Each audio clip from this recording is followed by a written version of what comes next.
عربا فيديو كان إنه أوجه الله قاب كأد ويندو قاعد كو أكتف جريسة كرتو أديكو مرة استيب أد وفضت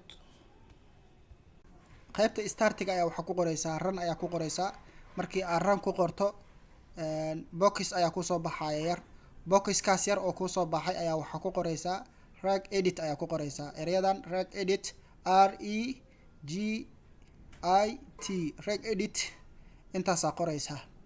marka intaas ku qorto kadib erayadaas marka boxka geliso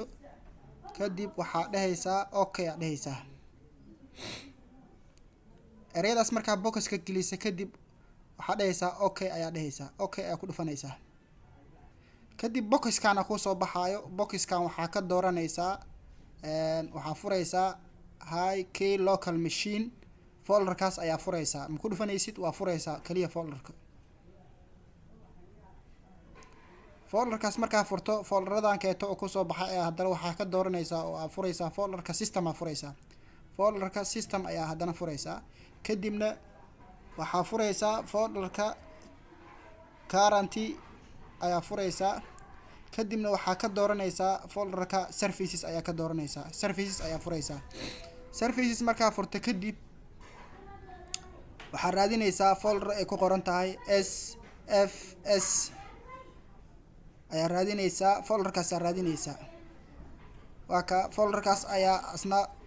ma furaysid folderkaas waa ku dhufanaysaa click ayaa dhahaysaa kadib waxaa ku soo baxaya boxkaas kale ayaa ku soo baxaya kadib startiga ayaa click dhahaysaa kadibna right click ayaa dhahaysaa modify ayaa ku dhufanaysaa modify ayaa ku dhufanaysaa meesha 3 ay ku qoran tahay numberka 3 ay ku qoran tahay ayaa waxaa ka dhigaysaa number 4 ayaa ka dhigaysaa meesha number 3 ga ah ayaa waxaa ka dhigaysaa number 4 ayaa ka dhigaysaa kadibna okay ayaa dhahaysaa number 4 markaa ka dhigta kadibna okay ayaa dhahaysaa kadib sidaas ayuu windowgaadii active ku noqday oo aad ku active gareysay waa maasanta haddii ay tahay markii kugu horeysay aad soo booqato channelka waxaa kaa codsanaa inaad subscribe saarto like saarto siina share gareyso si asxaab kale ay uga faa'iideystaan